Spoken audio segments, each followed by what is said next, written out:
Mercy Jane Hollister pressed the knife against the stranger's throat. "One more step and I'll kill you." She was 11 years old, starving, shaking so hard the blade rattled against his skin. Behind her, 4 children huddled in darkness. Her brother Sam, 9, with his twisted leg. Hope, 7, who hadn't spoken in 19 days.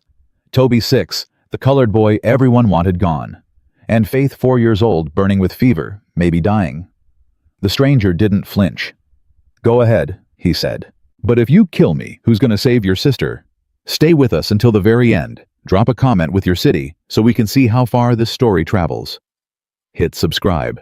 You won't want to miss what happens to these children." 30 seconds earlier, Elijah Brennan had been ready to die. Not dramatically. Not heroically.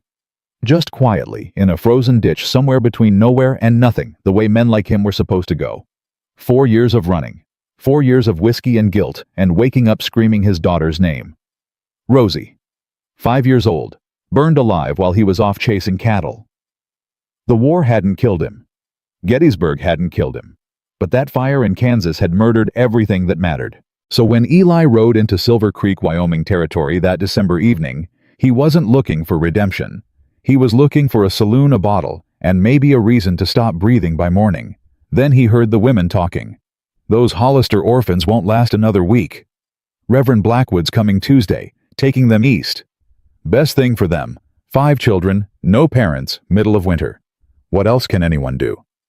Eli's boots stopped moving. 5 children. Where? The word came out like gravel. The women turned. Mrs. Garrett, thin and sharp.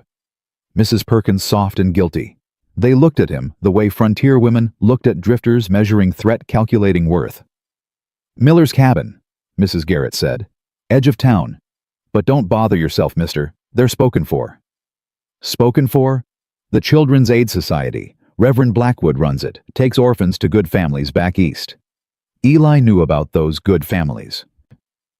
Knew about the coal mines in Pennsylvania that paid 50 cents a head for small bodies. Knew about the textile mills that worked children 16 hours a day until their fingers bled and their lungs blackened. How long they been alone? Since the typhoid. Mrs. Perkins couldn't meet his eyes. 2 months, maybe more. Someone feeding them. Silence. Then Mrs. Garrett, defensive. "We've done what we can. Left food when we could spare it. Winter's hard on everyone." "Hard on everyone," Eli repeated. He looked at their fur coats, their warm gloves, the packages in their arms from the general store. "Which way?" "Dag." The cabin was dying faster than the children inside it. Eli saw it from 50 yards out, walls leaning drunk, roof half collapsed, no smoke from the chimney. December in Wyoming. 15 below zero, no fire. His horse balked at the approach. "Easy, girl." He dismounted, tied her to a frozen post. "Won't be long." He was wrong about that. The door hung crooked on one hinge. He pushed it open, slow hands visible, voice low. "Anyone here? I'm not armed. Just want to help." Nothing. Then breathing. Ragged. Multiple sources.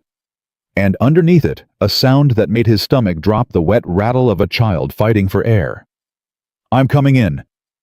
He stepped through. Darkness. Cold so sharp it hurt to breathe. And in the far corner, a shape that resolved into 5 children pressed together like animals in a trap. The oldest girl stood in front of them. She had a knife. "Get out." Her voice didn't shake. Her hands did. "Get out, or I swear to God." "Easy now." "I'm not easy." She stepped forward, blade catching what little light leaked through the broken roof. "Everyone comes here saying they want to help. Nobody helps. They look at us and shake their heads and go back to their warm houses and their full bellies, and they forget." "I'm not forgetting." "You will. They all do. Mrs. Garrett said she'd bring food. Never came back. The preacher said God provides. God hasn't provided anything. The sheriff said there's nothing he can do. It's not a crime to be poor." "What's your name?" The question stopped her. "What?" "Your name. What is it?" "Why do you care?" "Because I'm about to make you a promise, and I don't make promises to strangers." She stared at him. Behind her, Eli could see the other children now. A boy about 9, twisted leg, sharp eyes, positioning himself as last defense. A girl, maybe 7, completely still clutching a cloth doll, eyes fixed on nothing. A smaller boy, dark-skinned, pressed against her like he was trying to disappear. And the littlest. The littlest wasn't moving at all. That one. Eli pointed. The baby. How long she been like that? The knife wavered. 2 days. The oldest girl's voice cracked. She won't wake up. I've tried everything. I've tried. She needs a doctor. We don't have money for doctors. I do. Silence. What? I have money. Not much, but enough for a doctor. Enough for food. Enough for firewood. He took a step closer. But first, I need your name. The girl's face worked through emotions too fast to track. Fear. Hope. Suspicion. More fear. Mercy, she said finally. Mercy Jane Hollister. Mercy. He tested it. I'm Elijah Brennan. Folks call me Eli. I don't care what folks call you. Fair enough. Another step. Here's my promise, Mercy Jane Hollister. I'm going to get a doctor for your sister. I'm going to get food and firewood and whatever else you need. And I'm going to make sure nobody takes you children anywhere you don't want to go. Why? The question hit him like a fist. Why? Because 4 years ago, he'd made the same promise to his own daughter and failed. Because he'd spent every day since running from graves he couldn't bear to visit. Because this girl, this fierce, starving, desperate girl, looked at him with eyes that expected nothing and deserved everything. Because someone should, he said. Because I stopped walking past. Mercy studied him. Then she stepped aside. Sam, let him see Faith. The boy with the twisted leg, Sam, moved like someone twice his age, careful, watchful. He uncurled from around the smaller children and lifted the baby into the dim light. Eli's heart stopped. 4 years old. Burning with fever skin, gray-white breathing, shallow and wet. She looked like Rosie had looked in the hours before the end. She looked like death wearing a child's face. How long since she ate? 3 days. Sam's voice was flat, controlled. Drank water yesterday. Wouldn't take any today. The coughing? Started 4 days ago. Got worse. Eli pulled off his glove, pressed his hand to the child's forehead. Fire and ice. Fever so high it should have killed her already. What's her name? Faith. Sam watched him without blinking. Faith Miriam Hollister. She's 4. 4 years old. Same as Rosie. I'm getting the doctor, Eli said. Right now. Dr. Morrison won't come. Mercy's voice was bitter. I already asked. He's scared of typhoid. Says we're contagious. Is it typhoid? No. Our parents had typhoid. This is different. Her lungs... Mercy's voice broke. It's in her lungs. Pneumonia. Eli had seen it in army camps. Seen men drown in their own bodies gasping for air that wouldn't come.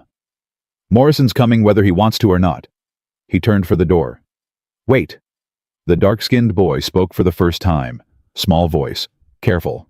Mr. Eli looked back. The boy was maybe 6, pressed against the silent girl like her shadow.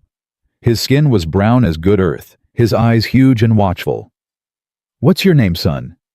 Toby. Barely a whisper. Are you gonna help me too, or just them? The question hit Eli somewhere deep. Why wouldn't I help you? Toby's eyes dropped. Some folks say, colored children don't count the same. Mercy made a sharp sound. Toby, it's what Mrs. Garrett said when I asked her for bread. She said the Aid Society has special arrangements for children like me. Eli felt something dark and hot rise in his chest. Look at me, Toby. The boy looked up. You see 5 children in this cabin? I see 5 children in this cabin. Anyone tells you different, you send them to me. Understand? Toby nodded slowly. Good. Now. Eli looked at the silent girl. 7 years old, clutching that cloth doll, staring at nothing. What's her name? Hope. Sam answered. She used to talk all the time, before the parents died. Before she watched them die. Eli closed his eyes. 5 children, 1 dying, 1 mute from trauma, 1 crippled, One marked by skin color that would make half the territory want him dead, and one 11-year-old girl trying to hold them all together with nothing but willpower and a rusty knife. "I'll be back," he said. "1 hour. Lock the door. Don't open it for anyone but me." "How do we know you'll come back?" Mercy's voice was hard again, protecting herself from hope. Eli pulled something from around his neck. A chain. A locket. He pressed it into Mercy's hands. "That belonged to my daughter. She died 4 years ago. It's the only thing I have left of her." Mercy opened it. Inside, a tiny photograph. A little girl with dark curls and a gap-toothed smile. Her name was Rosie. She was 5. Mercy looked up at him. "I couldn't save her." The words felt like broken glass. "I've spent 4 years trying to outrun that, but tonight I walked past this cabin and I heard her voice in my head, clear as anything. You know what she said?" Mercy shook her head. "She said, 'Stop running, Papa. Help them.'" He closed Mercy's fingers around the locket. "You hold on to that. I'll be back for it. And for you. All of you." He walked out into the frozen dark.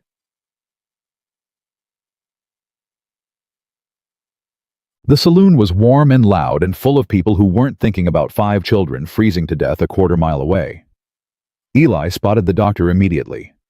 Thin man, spectacles 3 drinks deep, holding court at a corner table about the philosophical complexities of frontier medicine. Eli walked up to him. "You Morrison?" The doctor looked up with bleary eyes. "Who's asking? There's a child dying in Miller's cabin. 4 years old. Fever, lungs full of fluid. You're going to come with me right now." Morrison laughed. "Those Hollister brats, I don't think so. Typhoid house. I go near them, I risk my own." Eli grabbed him by the throat.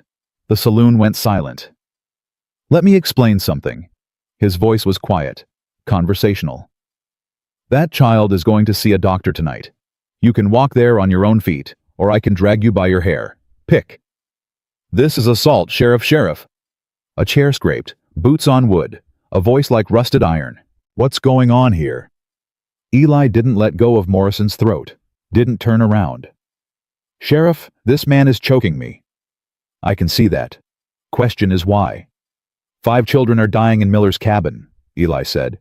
"This man refuses to treat them. Those orphans." The sheriff moved into Eli's peripheral vision. Big man, salt and pepper hair, scar across his forehead. "Nothing to be done for them. Reverend Blackwood's taking them east on Tuesday." "Over my dead body." "That can be arranged, stranger." Now Eli turned. The sheriff was looking at him with eyes that held recognition, not friendly recognition. "I know you," the sheriff said slowly. "Gettysburg, you were Union, artillery. And you were Confederate, infantry. Thomas Bridger, I watched you blow apart half my company with a cannon." Eli released Morrison, faced the sheriff fully. "War's over, Bridger." "Is it?"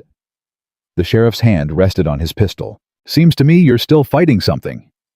"Right now, I'm fighting to save 5 children who your town left to die." "We didn't leave them to die. We made arrangements."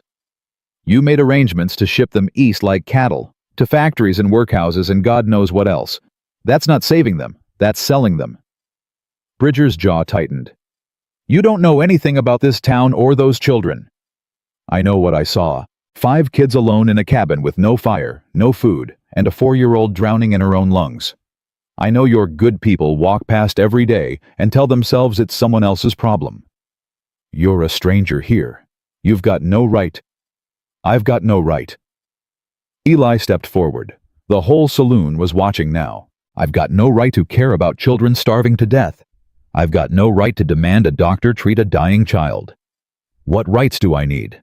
Sheriff, what papers do I have to file to give a damn?" Bridger's face reddened. "You can't just ride into town and—" "I already did." Silence stretched like piano wire. Then from the back of the room, a woman's voice. "I'll go with him." Everyone turned. She was maybe 35, dark hair pulled back, apron still dusted with flour, plain features, strong hands, eyes that had seen trouble and chosen to face it anyway. "Abigail Thorne." Bridger's voice held warning. "Stay out of this." "No." She walked toward Eli, ignoring the stares. "I've got soup on my stove and bread in my oven. Those children need food more than they need your arguing." She looked at Morrison with undisguised contempt. "You want to know what's killing that baby doctor? It's not typhoid. It's pneumonia. I've seen it before. My own sister died of it because the doctor in our town was too scared to treat her." Her voice hardened. "You going to let another child die because you're a coward?" Morrison's face went white, then red. I'll need my bag." "Then get it." Eli grabbed his arm, hauled him upright. "Mrs. Thorne, I'm grateful for the help." "Don't be grateful yet." She was already moving toward the door. "Let's see if we can actually save them first." Bridger stepped into Eli's path. "This isn't over, Brennan."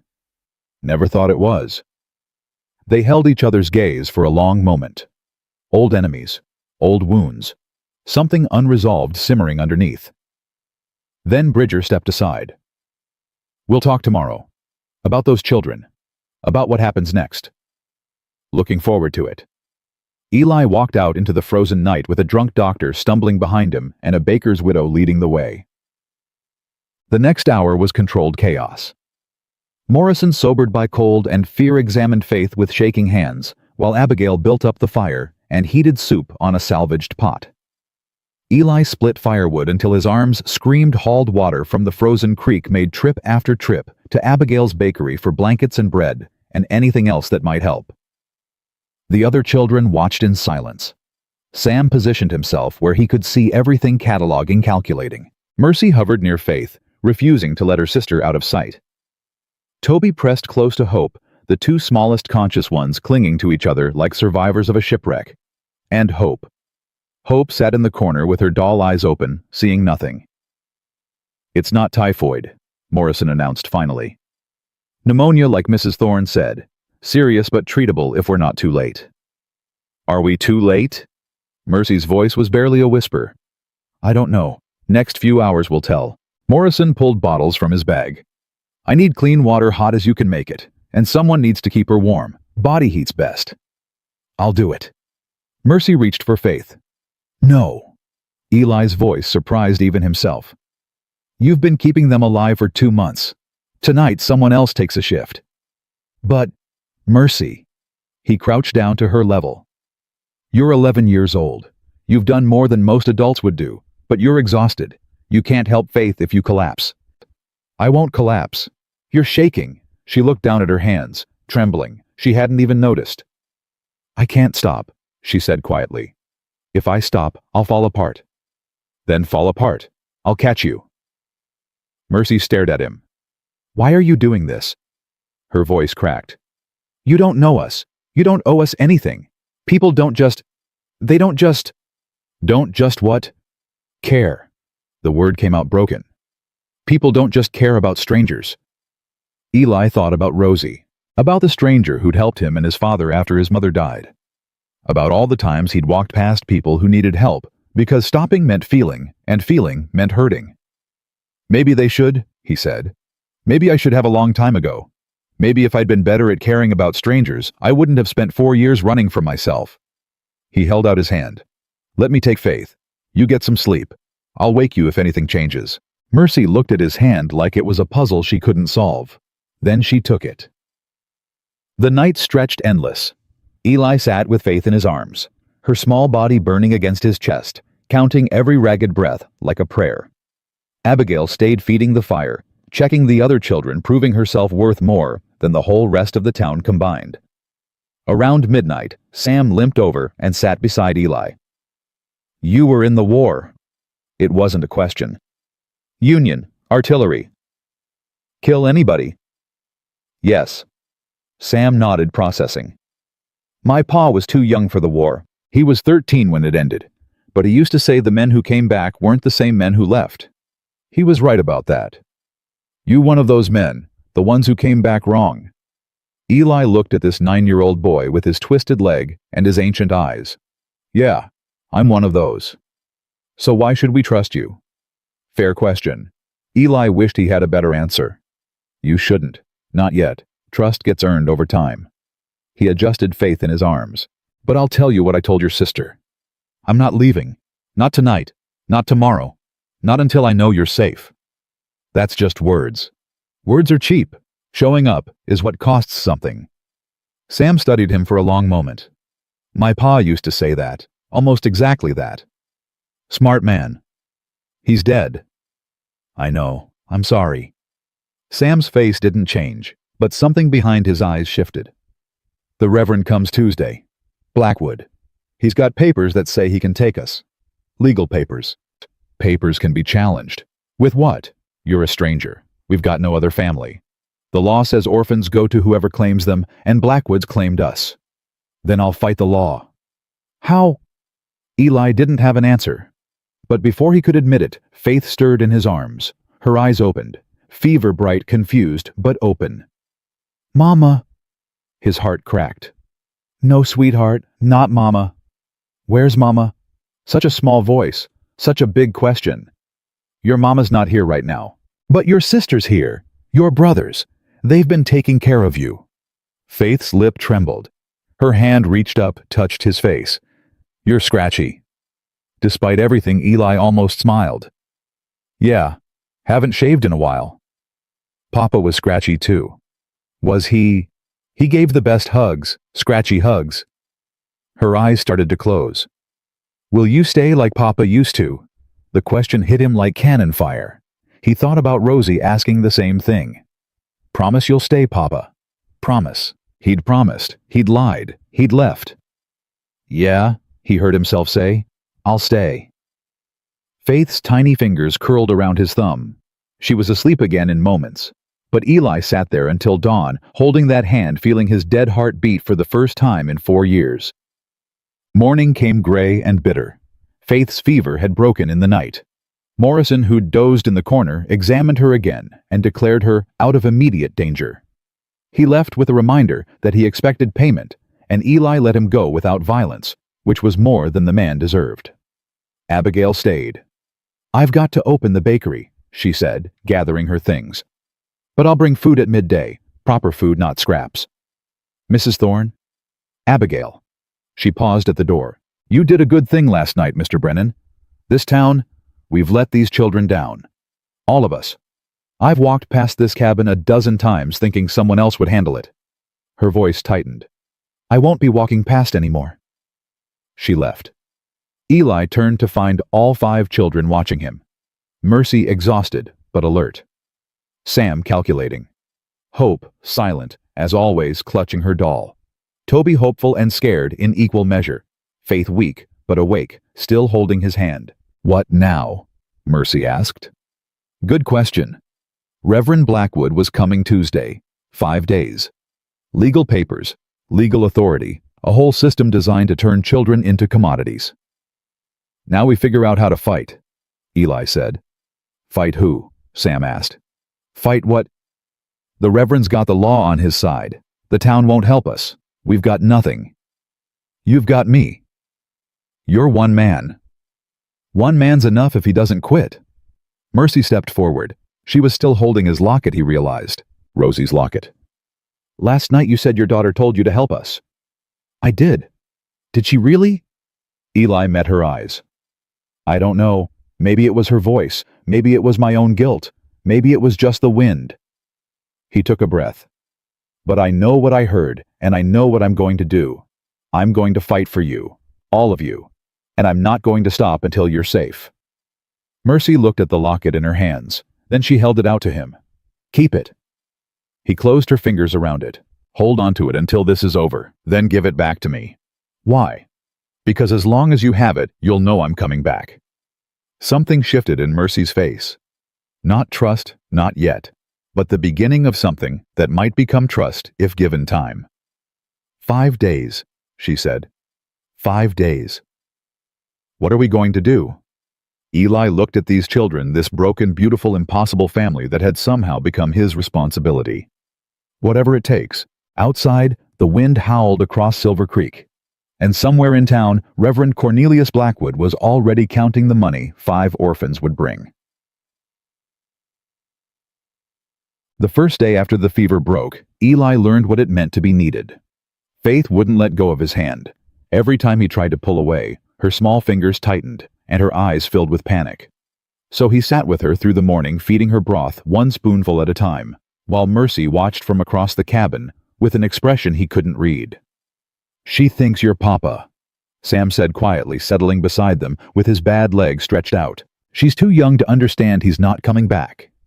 "I know." "Does it bother you?" Eli looked at the little girl in his arms. 4 years old. Same age Rosie would have been when she died. Same trusting eyes. Same way of curling her fingers around his thumb, like it was the safest place in the world. "No," he said. "It doesn't bother me." What bothered him was the knowledge that in 4 days, a man was coming to take these children away. A man with legal papers and church backing, and a smile that probably hid something rotten underneath. "Tell me about Blackwood," he said. Sam's face went careful. "What do you want to know?" "Everything." The boy was quiet for a moment, organizing his thoughts the way Eli was learning he always did. "He came to town about 3 months ago, set up the Children's Aid Society office in the church basement, said he was doing God's work finding homes for orphans out east. And people believed him. Why wouldn't they? He's a reverend. He quotes scripture. He wears black and speaks soft, and everyone thinks he's a saint." Sam's voice went bitter. "But I watched him when he came to see us last week. I watched his eyes." "What did you see?" "He looked at Faith like she was a dollar sign. Looked at me like I was damaged goods." Sam's jaw tightened. "Looked at Toby like he was worth more than all of us combined." Eli's blood went cold. "What do you mean?" "I heard him talking to Mrs. Garrett after. Said there was special demand for colored children. Said the coal mines in Pennsylvania paid double for them because they're smaller and can fit in the tight spaces." "Jesus Christ." "He's not getting any of you," Eli said. "Especially not Toby." "How are you going to stop him? He's got papers." "I don't care what he's got. I'll burn those papers if I have to. I'll burn the whole damn church." Sam studied him with those 2 old eyes. "You mean that?" "Every word." "Why, we're nothing to you. Strangers. Burden. 5 mouths to feed that you don't owe anything to." "You're not a burden." "That's what everyone says, right before they leave." The words hung in the cold air. Eli thought about all the people who'd probably said that to these children over the past 2 months. All the promises made and broken, all the hope extended and snatched away. "I'm not everyone," he said. "Prove it." "Fair enough." Eli looked around the cabin. Falling apart. Freezing. No place to raise children through a Wyoming winter. "First thing we need is a better place to stay. Somewhere warm. Somewhere safe. Where nobody in town will take us in. We've asked. Then we'll find somewhere outside of town." He thought about what he'd overheard in the saloon last night. Fragments of conversation, ranch names, opportunities. "There's a ranch south of here," he said slowly. "Harris Ranch. Widow runs it. I heard someone say she's been looking for help." "Mrs. Harris?" Mercy spoke up from across the room. "She came by once right after our parents died, brought food, said she was sorry. She come back." Mercy's silence was answer enough. "Well," Eli said, "maybe it's time someone reminded her that sorry doesn't fill bellies." He stood carefully, settling Faith into Mercy's arms. The little girl whimpered but didn't wake. "Where are you going?" Mercy's voice held an edge of panic. "Harris Ranch. Going to see about work. About a place for us to stay." "Us." The word slipped out before he could catch it. Us. Like they were already a family. Like he'd already decided. Maybe he had. "I'll be back before dark," he said. "Abigail's bringing food at midday. Stay inside. Don't open the door for anyone you don't know. And if Blackwood comes, tell him the children are under my protection now. Tell him if he wants to discuss it, he can find me at Harris Ranch." Mercy's eyes widened. "You can't just—" "I can. I am." He pulled on his coat. 4 days, Mercy. That's what we've got. I'm not wasting a single hour." He was out the door before she could argue. The ride to Harris Ranch took an hour through snow that came up to his horse's knees. The land was beautiful in that brutal Wyoming way, white and endless mountains cutting the horizon sky so blue it hurt to look at. The kind of country that killed the weak and made the strong stronger. The ranch house appeared through the trees like something from a better world. 2-story solid timber smoke rising from 3 chimneys. Corrals spread out from the main buildings. Horses moving through the winter pastures. Cattle dotting the distant hills.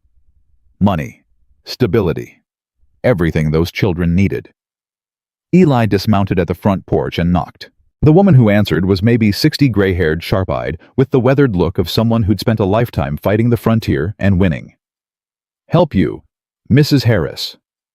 "That's right, and you are?" "Elijah Brennan. I'm looking for work." She looked him over the way you'd look over a horse you were thinking of buying. Measuring. Assessing. "What kind of work?" "Any kind. I can break horses, mend fence, manage cattle. Did some foreman work down in Texas before I came north." "Why'd you leave Texas?" "Because I buried my wife and daughter there. Because every morning I woke up looking at their graves, and every night I went to sleep wanting to join them." "Needed a change," he said. Mrs. Harris snorted. "Man your age drifting through in December needing a change. Usually means running from something." "Maybe. Doesn't mean I can't work." "No," she admitted. "I suppose it doesn't." She stepped out onto the porch, arms crossed against the cold. "I'll be straight with you, Mr. Brennan. I lost my foreman last month. Heart gave out. Left me short-handed going into the worst part of winter. I need someone who can manage men, handle stock, and not drink himself stupid every Saturday night." "I can do that. Pays $40 a month plus board. There's a foreman's cabin half-mile from the main house. 2 rooms, wood stove, needs some fixing up, but it's solid." 2 rooms. Enough for 5 children if they squeezed. "I'll take it." Mrs. Harris raised an eyebrow. "Just like that. Don't you want to see the place first?" "I trust it's what you say it is." "Most men would negotiate." "I'm not most men." He paused. "And I've got a condition." Her eyes narrowed. "What kind of condition?" "The Hollister children. 5 orphans living in Miller's cabin in town. I've taken responsibility for them. They come with me." Whatever Mrs. Harris had been expecting, it wasn't that. Her face went through surprise, calculation, and something else, something that might have been respect. "Those children everyone's been talking about."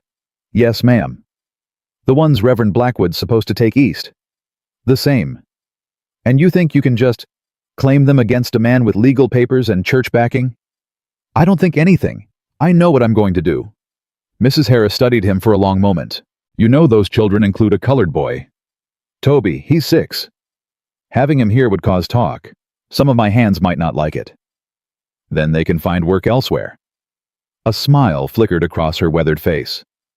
"You're either very brave or very stupid, Mr. Brennan." "Probably both." "Probably." She was quiet for a moment. "I knew the Hollister parents. Good people. Worked hard, loved their children, never asked for charity. When they died, I told myself I'd help. Brought food once meant to come back." Her voice tightened. "Never did. Winter got hard. Ranch got busy. I let myself forget." "Most people did." "That's no excuse. Not for me." She looked at him with eyes that had seen too much. "My husband died 8 years ago. We never had children. I've got this ranch, got money, got more than I need. And I let 5 children starve because I was too busy. You're not the only one." "No, but I'm the one standing here now." She straightened. "You want the job, it's yours. You want to bring those children here, bring them. Cabin's big enough if you don't mind close quarters." Relief hit Eli so hard he almost staggered. "Mrs. Harris. Margaret. If we're going to be fighting Reverend Blackwood together, we might as well use first names." "Fighting together." "You think I'm going to let that snake take children off my property? After what I've heard about his special arrangements." Her jaw set. "I've got lawyers, Mr. Brennan. I've got money. I've got influence in this territory that Blackwood doesn't know about yet. You handle the children. I'll handle the Reverend."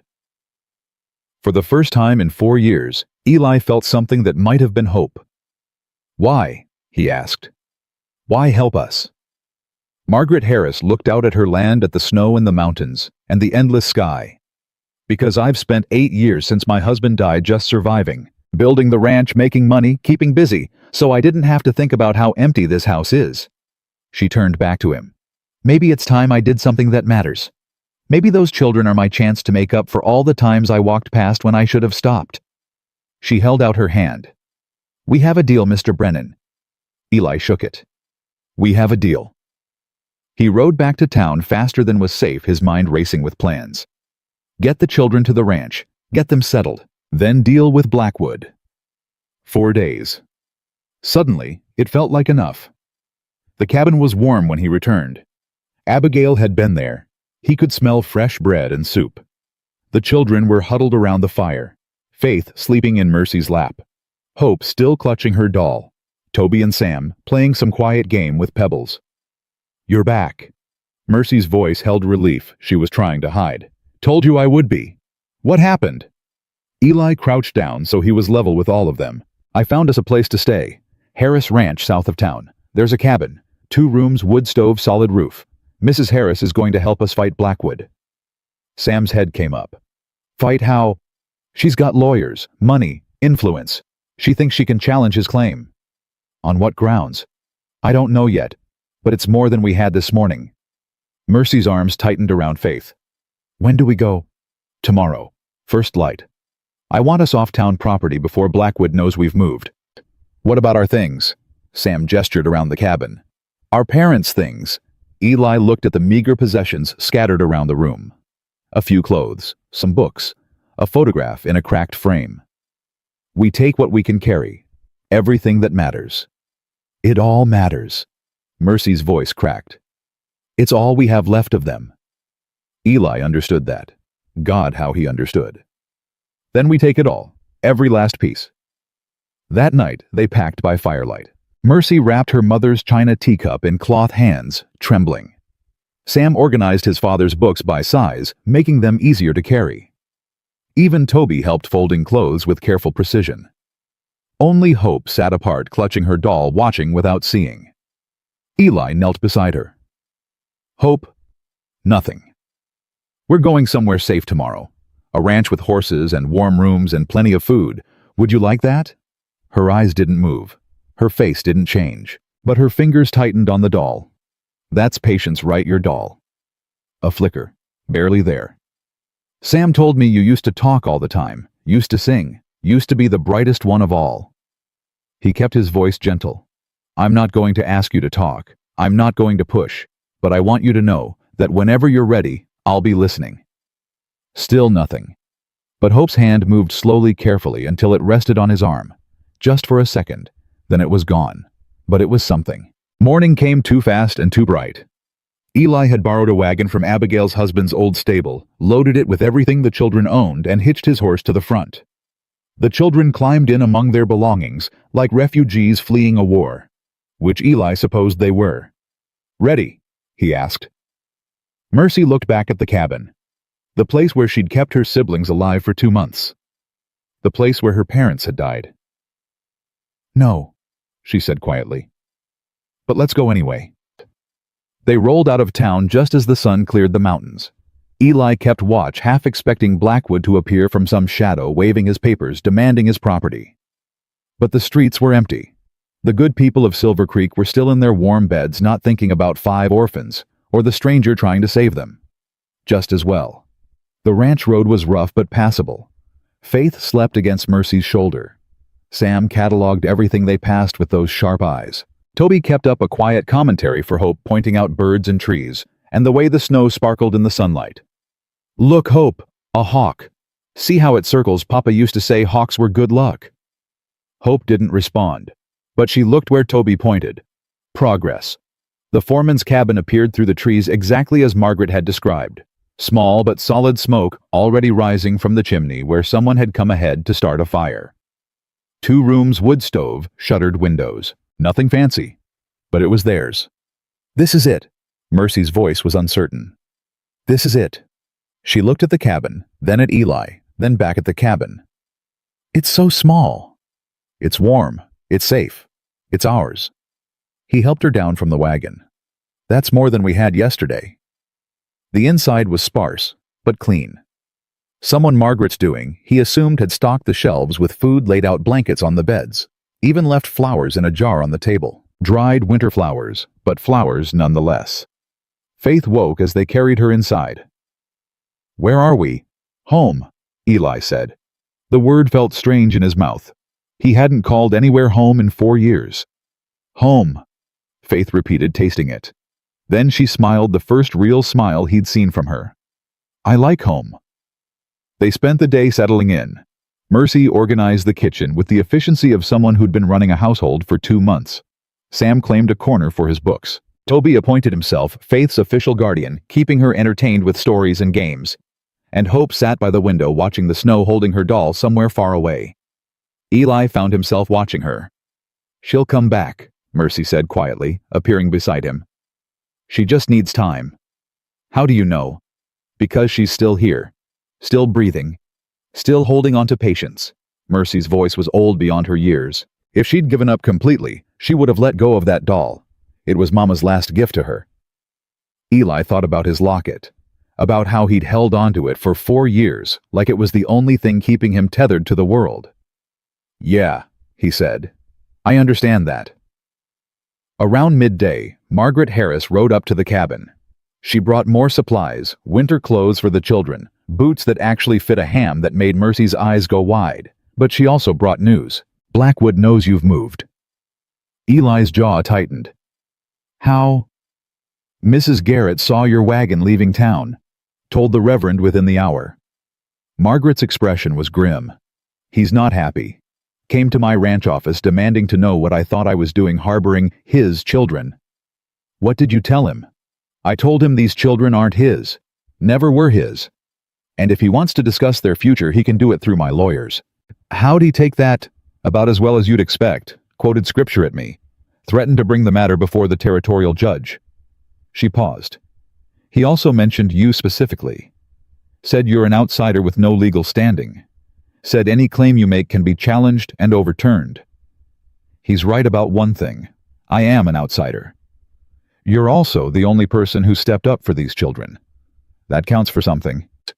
Margaret looked at the cabin, at the children visible through the window. "I've sent word to my lawyer in Cheyenne. He's coming tomorrow. We'll figure out how to make this legal. Guardianship papers, adoption if you want it. Something Blackwood can't challenge." "If you want it." Did he want it? Did he want to become responsible for 5 children? Did he want to stop running, stop hiding, stop pretending he didn't care about anything? He looked through the window at Faith, who was laughing at something Toby had said. At Sam, who was reading aloud from one of his father's books. At Mercy, who was actually relaxing for the first time since he'd met her. At Hope, still silent, still broken, but still here. "Yeah," he said. "I want it." Margaret nodded like she'd expected nothing less. "Then we fight." That night, after the children were asleep, Eli sat by the fire and let himself think about what he'd done. 3 days ago, he'd been ready to die. Had been looking for a reason to stop existing. Had ridden into Silver Creek expecting nothing but whiskey and emptiness. Now he had 5 children depending on him. A ranch job, a wealthy ally, a purpose, and an enemy. Blackwood wasn't going to give up. Eli knew men like him, men who hid cruelty behind scripture, who used faith as a weapon, who saw children as commodities to be bought and sold. Men like that didn't back down. They escalated. The question was, how far would Blackwood go? A soft sound interrupted his thoughts. Eli turned. Hope was standing in the doorway of the children's room, pale, trembling, eyes wide with terror. Nightmare. He moved slowly the way he'd moved toward a spooked horse. "Hope you okay?" "Nothing. Bad dream." Her lip trembled. Her hands clutched Patience so hard her knuckles went white. "You want to come sit by the fire? It's warm here." For a long moment she didn't move. Then slowly she walked toward him. Small steps. Careful. Like she was crossing a frozen lake and wasn't sure the ice would hold. She stopped a few feet away. Eli patted the space beside him. "Plenty of room." Hope looked at the spot. Looked at him. Looked back at the spot. Then she sat. Not close. Not touching. But beside him. They sat together in silence watching the flames. Eli didn't push. Didn't ask questions. Just let her be. After a while, Hope's head started to droop. Her body began to lean. And then so gradually, he almost missed it. She was pressed against his side. Eyes closed, breathing steady. Asleep. Eli didn't move. He sat there until dawn, letting a broken little girl sleep against his shoulder, and wondered if this was what redemption felt like. Morning brought the lawyer. His name was Thomas Whitfield, and he looked exactly like what Eli expected a Cheyenne lawyer to look like: expensive suit-polished boots, the kind of confidence that came from winning more fights than you lost. "Mr. Brennan." He shook Eli's hand with a firm grip. Mrs. Harris has told me about your situation. Quite extraordinary. That's one word for it. Let me be direct. Reverend Blackwood has legal standing through the Children's Aid Society. His papers are legitimate. If this goes before a judge, he has a strong case. Eli's heart sank. So we can't win. I didn't say that. I said he has a strong case. We need a stronger one. Whitfield pulled documents from his briefcase. Guardianship. If you file for legal guardianship of all 5 children, you establish yourself as their primary caretaker. It's not adoption that takes longer, but it gives you standing to contest Blackwood's claim. What do I need? Proof of stable employment. Done thanks to Mrs. Harris. Proof of suitable housing. Done. Character references. Mrs. Harris, Mrs. Thorne, anyone else who will vouch for you. Whitfield paused. And ideally testimony from the children themselves that they want to stay with you. Their children. Does their testimony matter? More than you'd think. Judges don't like tearing children away from people they've bonded with. If those children stand up in court and say they want to stay with you, it carries weight. Eli thought about Mercy's fierce protectiveness, Sam's careful trust, Toby's desperate question. Even me. They'll testify, he said. I know they will. Good. Then we have a case. Whitfield stood. I'll file the guardianship papers today. That should buy us time. Blackwood can't legally remove the children while the matter is pending before the court. How much time? Weeks. Maybe months if we're lucky. Long enough to build a case he can't break. After Whitfield left, Eli gathered the children together. He told them everything. The legal battle ahead. The guardianship papers. What it would mean if they won. And what it would mean if they lost. I need to know, he said. If it comes down to a judge asking what you want, what will you say? Sam spoke first. I'll say I want to stay. With you. Here. Me too, Toby said quickly. I don't want to go to the mines. I don't want to go anywhere with that reverend. He looks at me like I'm not a person. Faith climbed into Eli's lap. I want to stay with you. You're scratchy like Papa. Mercy was quiet for a long moment. 2 months, she finally said. 2 months I kept them alive, begged for food, stole when I had to, did things I'm not proud of just to keep my brothers and sisters breathing. Her voice shook. And in 3 days, you've done more for us than this whole town did in 2 months. So yes, I'll tell any judge who asks that I want to stay with you. That you're the first person who ever made me feel like we might actually be okay. Eli's throat tightened. Then they all looked at Hope. The little girl sat in her corner, holding Patience, staring at nothing. Hope. Mercy's voice was gentle. You don't have to talk, but if the judge asks, can you nod? Can you show him you want to stay? Silence. Then slowly, Hope's head moved, up and down, just once, but it was enough. Okay, Eli said. Then we fight. Together. That night, the first snow of the real winter began to fall. Eli stood on the cabin porch watching it come down, thinking about everything that had changed in 3 days. About the man he'd been when he rode into Silver Creek. About the man he was becoming. Mercy appeared beside him. You're going to freeze out here. Probably. She didn't go back inside. Instead, she stood with him watching the snow. I still have your locket, she said quietly. I know. When do you want it back? Eli thought about that. About Rosie. About what the locket meant, and what it had meant, and what it might mean now. When this is over, he said. When you're safe. When you don't need proof anymore that I'm coming back. Mercy was quiet for a moment. Then she said, I'm starting to believe you might actually stay. Just starting. I'm a slow learner. But there was something in her voice that wasn't there before. Something that sounded almost like trust. That's okay, Eli said. I've got time. Inside the cabin, Faith laughed at something Toby said. Sam corrected one of Toby's facts with patient exasperation. And somewhere in the corner, Hope held her doll and watched them all with eyes that were just beginning to show signs of life. Outside, the snow fell harder. But inside, there was warmth. There was light. There was the beginning of a family. And somewhere in town, Reverend Cornelius Blackwood was reading the guardianship papers and planning his next move. The snow stopped falling on the third morning, but the cold only got worse. Eli woke before dawn to find Faith curled against his side, her small body seeking warmth, even in sleep. Sometime during the night she'd crawled from the children's room to his cot, and he hadn't had the heart to move her. He lay there in the darkness, listening to her breathe, and wondered when he'd stopped being a man with nothing to lose. The answer came easy the moment he'd walked into that cabin and seen 5 children waiting to die. A knock at the door shattered the silence. Eli was on his feet before the second knock, reaching for the rifle he'd started keeping by the bed. Faith stirred, but didn't wake. In the other room, he heard Mercy moving, heard Sam's sharp intake of breath. "Who is it?" Eli called. "Sheriff Bridger." "Open up, Brennan." Eli's jaw tightened. He crossed to the door, rifle in hand, and pulled it open.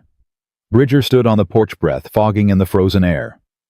Behind him, 2 deputies sat on horseback, hands resting on their weapons. "Little early for a social call, Sheriff." "This isn't social." Bridger's eyes went to the rifle, then back to Eli's face. "Reverend Blackwood's filed a complaint. Says you're harboring children that belong under his care. Those children don't belong to anyone. They're people, not property. The law says different."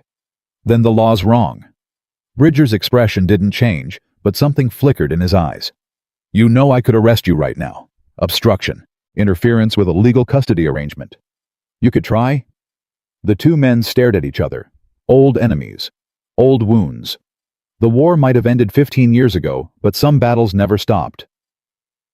"I'm not here to arrest you," Bridger said finally. "I'm here to warn you. Blackwood's not going to let this go. He's got connections, money, friends in Cheyenne who owe him favors. So do I." "Mrs. Harris," Bridger snorted. "She's got influence, sure. But Blackwood's been doing this for years. He knows how the system works. He knows which judges to talk to, which palms to grease." "What are you saying?" "I'm saying you're going to lose. Maybe not today, maybe not next week, but eventually. The law's on his side, and the law always wins." Eli stepped closer, close enough that Bridger had to look up to meet his eyes. "Then why are you here? Why warn me instead of just hauling me in?" Bridger was quiet for a long moment. "Because I've seen those children," he said finally. "Saw them in town before you came. Saw the way everyone walked past. The way I walked past." His voice went rough. "I told myself it wasn't my problem. Told myself someone else would handle it. But nobody did. And now you're here doing what the rest of us should have done months ago." "That doesn't answer my question." "I'm not a good man, Brennan. Did things in the war I'm not proud of. Did things after the war that were worse. But even I've got limits." Bridger's eyes were hard. "Those children deserve better than what Blackwood's got planned for them. I can't help you, not officially, not without losing my badge, but I can give you time." "How?" "I can make sure any warrants get delayed. Paperwork gets lost. Deputies get reassigned. Buy you a few extra days to build your case." Eli studied the man's face, looking for the lie. Looking for the trap. He didn't find one. "Why?" he asked. "We were enemies. You said yourself I killed half your company." "War's over." Bridger turned away, heading for his horse. "And maybe I'm tired of being on the wrong side of things." He mounted up, looked back one last time. "Watch your back, Brennan. Blackwood's coming, and he won't be alone." The deputies followed him down the road, disappearing into the gray morning. Eli stood on the porch until they were gone, rifle still in his hands, mind racing. What did he want? He turned. Mercy stood in the doorway. Sam behind her, both of them pale with fear. "Warning," Eli said. "Blackwood's making his move." "What are we going to do?" He looked at her, this 11-year-old girl who'd been carrying the weight of the world for 2 months. Who'd kept her siblings alive through hunger and cold and grief. Who'd put a knife to his throat because she'd learned the hard way that trusting strangers got you hurt. "We're going to fight," he said. "And we're going to win." The day passed in preparation. Margaret Harris sent 2 of her ranch hands to help fortify the cabin, not against weather, but against whatever Blackwood might try. They boarded up the weaker windows, reinforced the door, stacked firewood high enough to last a siege. Abigail Thorne came with more food and something else news. "Blackwood's been talking to people in town," she said, helping Mercy organize supplies. "Telling anyone who'll listen that you're an unfit guardian. A drifter. A drunk. A man with a violent past." "Most of that's true," Eli said. "Maybe. But he's also telling them you're keeping those children against their will, that you've got them scared into staying. That's a lie. I know it is, but not everyone does. Abigail's face was grim. He's building a case, Mr. Brennan, not just legal public. If he can turn the town against you, the judge will have an easier time ruling in his favor. Then we need to turn the town back. How? Eli thought about that. Thought about all the people who'd walked past those children for 2 months. All the guilt they must be carrying. All the shame they were trying to bury. By reminding them what they did, he said, and what they can still do to make it right. That afternoon he rode into town. The streets of Silver Creek had never felt so hostile. People who'd ignored 5 starving children now stared at him with suspicion, with judgment, with the righteous anger of folks who'd rather blame someone else than face their own failures. He found what he was looking for at the general store. Mrs. Garrett was behind the counter, the same woman who'd told him about the children that first night. She went pale when she saw him. "Mr. Brennan, I don't want any trouble." "Neither do I." He placed his hands on the counter, kept his voice calm. "I just want to ask you something." "What?" "When you told me about those children, you said you'd done what you could. Said you left food when you could spare it." Her face reddened. "I did leave food. Once or twice. Once or twice. In 2 months. Winter's hard on everyone. Winter's hard." Eli leaned forward. "But you know what's harder? Being 11 years old and watching your 4-year-old sister almost die because nobody in this whole town cared enough to help." Mrs. Garrett's eyes dropped. "You feel guilty?" Eli continued. "I can see it. Everyone in this town feels guilty. And Blackwood knows it. He's counting on you to salve that guilt by telling yourselves those children are better off going east. That way, you never have to face what you did. What you didn't do." "That's not fair." "Fair." Something in Eli's voice made her flinch. "You want to talk about fair? Talk to Mercy, who hasn't slept through the night in 2 months because she's been too busy keeping her siblings alive. Talk to Sam, who's 9 years old and already knows that adults can't be trusted. Talk to Toby, who heard you tell Mrs. Perkins that colored children don't count the same." Mrs. Garrett's face went white. "Yeah," Eli said. "He heard that. 6 years old and he already knows this town thinks he's worth less than a white child." "I didn't mean—" "You never do. Nobody ever does." He straightened. "But here's the thing, Mrs. Garrett. You've got a chance to make it right. Blackwood's going to come for those children. He's going to try to take them east to factories and mines and God knows what else. And when he does, this town can either help him or help me. What do you want from us? Come to the courthouse when the judge hears the case, all of you, and tell the truth about what happened, about how you walked past those children every day, about how you let them starve, about how the only reason they're alive is because a stranger did what you wouldn't." Mrs. Garrett's hands were shaking. "That would mean admitting you failed." "Yeah, it would." Eli held her gaze. "But it might also mean saving 5 children's lives. Question is, what matters more to you, your pride or their future?" He left without waiting for an answer. By the time he got back to the cabin, word had spread. Margaret met him at the door. "You stirred up a hornet's nest in town. Half the people are saying you're right, and they should have done more. The other half are saying you're a troublemaker who should mind his own business." Which half is bigger? Hard to say, but Blackwood's not happy. He's moved up his timeline. Eli's blood went cold. "What do you mean?" "The hearing's tomorrow, 10 o'clock. Judge Morrison, no relation to the doctor, is riding in from Cheyenne tonight." "Tomorrow?" Eli's mind raced. "That's not enough time. Whitfield said we'd have weeks. Blackwood called in favors, got the judge to expedite." Margaret's face was grim. "This is it, Eli. Tomorrow we either win or we lose everything." That night, Eli couldn't sleep. He sat by the fire watching the flames, trying to figure out how to protect 5 children from a system designed to treat them as property, trying to figure out how to make a judge see them as people. Footsteps behind him. He turned. All 5 children stood in the doorway.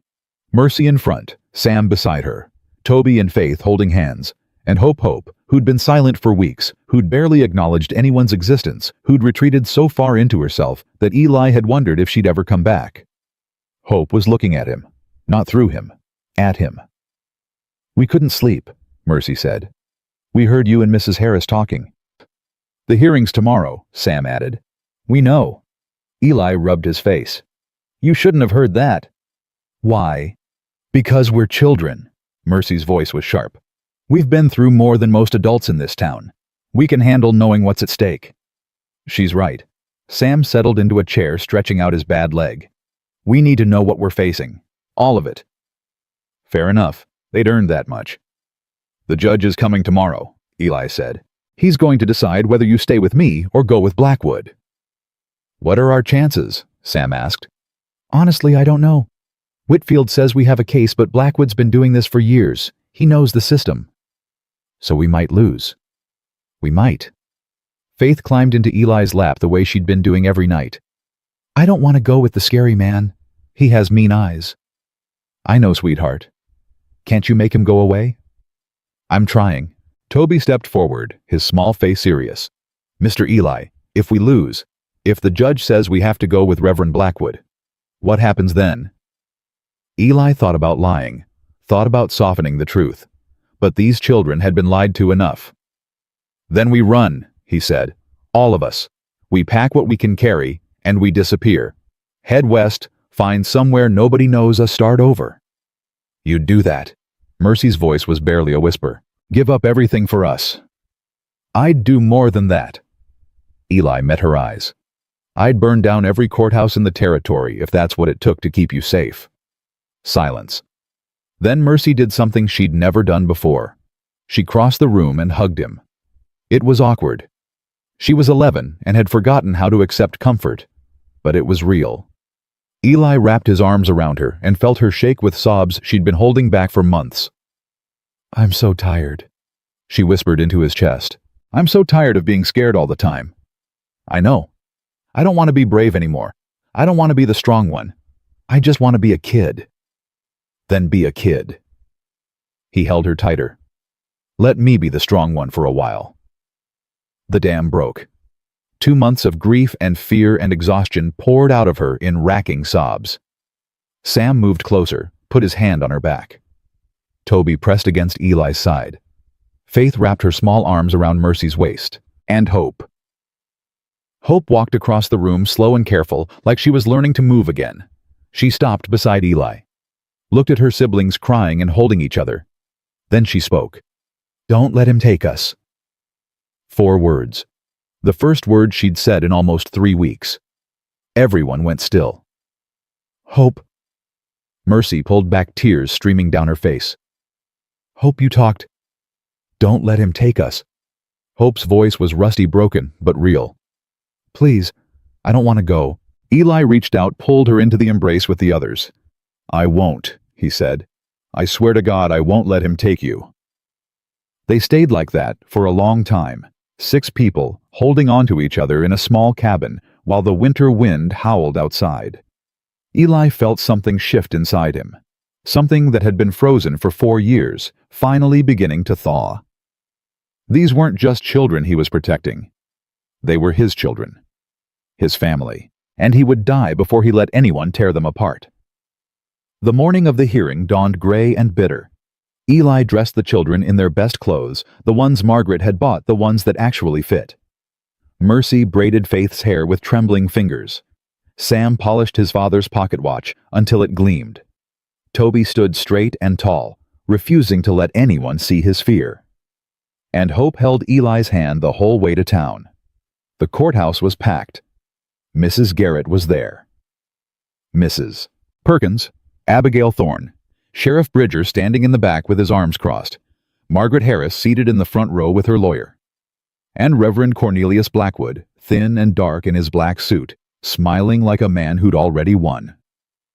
All rise, the bailiff called. The Honorable Judge William Morrison presiding. The judge was old, white-haired, with eyes that had seen too much and believed too little.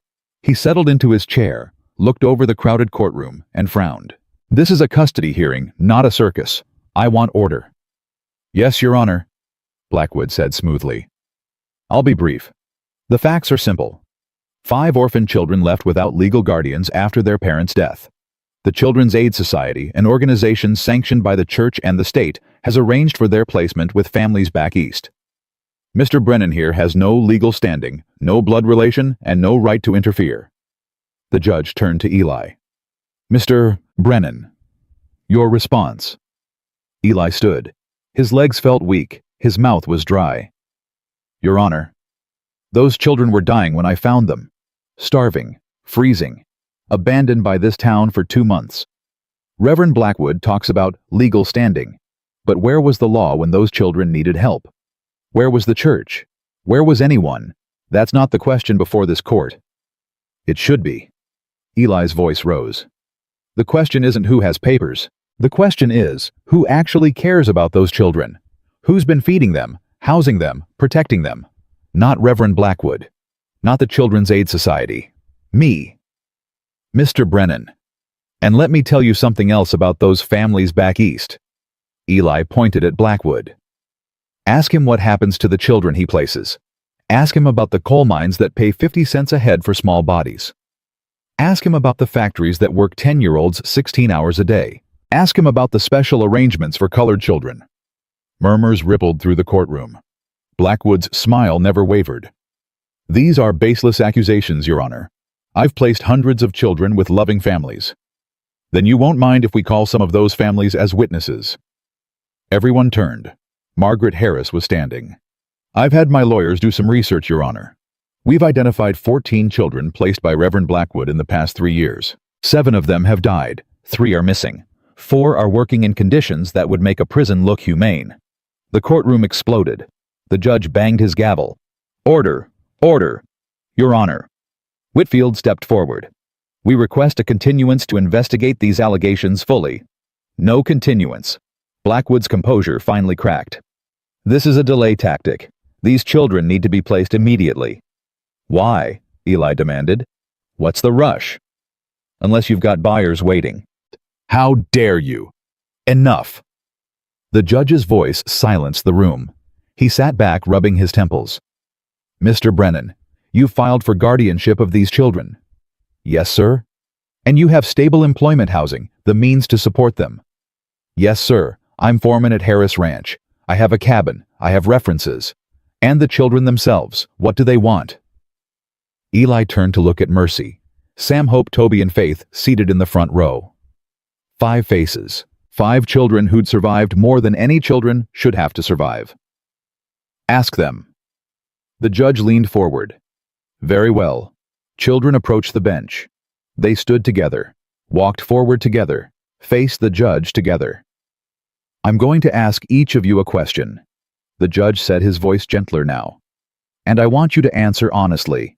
Not what you think I want to hear, not what anyone has told you to say. The truth. Understood? 5 nods. Do you want to stay with Mr. Brennan? Mercy spoke first. Yes, Your Honor. He saved my sister's life. He's the first person who ever made me feel like we might actually be okay. Sam. Yes, he listens. He doesn't treat me like I'm broken because of my leg. Toby. Yes, sir. He told me I count the same as anyone. Nobody ever told me that before. Faith. Yes, he's scratchy like Papa, and he gives good hugs. And Hope. Silent. Hope. Broken. Hope. Hope, who'd watched her parents die and retreated into herself. He promised, she said quietly. He promised he'd keep us safe. And he does. Every day. The courtroom was silent. Judge Morrison sat back in his chair. He looked at Blackwood, at Eli, at the 5 children standing before him. I've heard enough. The judge's words hung in the air like gun smoke. I've heard enough. Eli's heart stopped. Beside him, Mercy grabbed his hand so hard her fingernails drew blood. The courtroom held its breath. Judge Morrison removed his spectacles, rubbed his eyes, and when he looked up again, something had shifted in his expression. Reverend Blackwood, he said slowly, the allegations raised by Mrs. Harris are deeply troubling. I'm ordering a full investigation into the Children's Aid Society's placement records. Your Honor, this is outrageous. I'm not finished. The judge's voice went cold. Until that investigation is complete, you are prohibited from removing any children from this territory. Any attempt to do so will result in your immediate arrest. Blackwood's face went white, then red. You can't. I can. I just did. The judge turned to Eli. Mr. Brennan, your petition for guardianship is provisionally approved. You will have full custody of the 5 Hollister children pending the outcome of the investigation. If Mrs. Harris's allegations prove false, we'll revisit the matter. If they prove true... He didn't finish the sentence. He didn't need to. Court is adjourned. The gavel came down. For a moment, Eli couldn't move, couldn't breathe, couldn't believe what had just happened. Then Faith slammed into his legs, wrapping her arms around him, shouting, "We get to stay! We get to stay!" And suddenly, everyone was moving. Mercy was crying. Sam was actually smiling. Toby was jumping up and down. Even Hope quiet broken. Hope had tears streaming down her face. Eli dropped to his knees and pulled them all close. "We did it," Mercy whispered into his shoulder. "We actually did it." "Not yet," Eli said. "Not completely, but we're close." He looked up and caught Blackwood's eye across the courtroom. The Reverend wasn't smiling anymore. His face was a mask of cold fury, and in his eyes Eli saw something that made his blood run cold. This wasn't over. Not by a long shot. The celebration at the cabin lasted well into the evening. Margaret Harris brought champagne, real champagne, all the way from Denver. Abigail Thorne brought enough food to feed an army. Even Sheriff Bridger stopped by, awkward and uncomfortable, but there nonetheless. "You did good today," Bridger said, standing apart from the others. "Didn't think you had a chance." "Neither did I. Blackwood's not going to let this go." "I know." "You watch yourself, Brennan. Man like that, cornered like that. He's dangerous." Eli nodded. "I appreciate the warning." Bridger looked at the children playing some game near the fire, laughing like they hadn't laughed in months. "They're good kids," he said quietly. "Deserve better than what this town gave them." "Yes, they do." "Maybe..." Bridger hesitated. "Maybe I could have done more, back when it started. Maybe we all could have. Maybe. I'm sorry, for what that's worth." Eli studied the sheriff's face, saw the guilt there, the shame, the slow, painful process of a man confronting his own failures.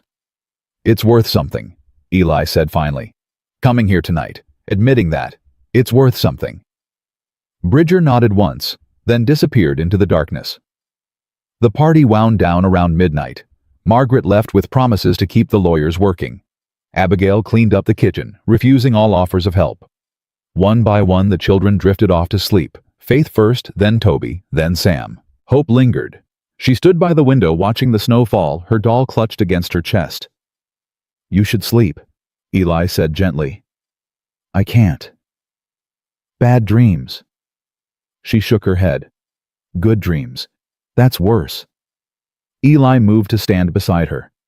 "How is that worse?" "Because I wake up and remember they're not real. That Mama and Papa are still dead. That everything bad still happened." Her voice was barely a whisper. "When I have nightmares, at least I know they're not real. But the good dreams, they trick me, make me forget. And then I have to remember all over again." Eli's chest ached. "I understand that," he said. "I dream about my daughter sometimes. Dream she's still alive. And then I wake up, and for just a second I forget. And then I remember." Hope looked up at him. "Does it ever stop hurting?" "No, but it changes. Gets softer. More like an old scar than an open wound." "How long does that take?" "Different for everyone. No rules about grief. No timeline." She was quiet for a moment. "Mr. Eli." "Yeah. I'm glad you stopped. That day when everyone else walked past."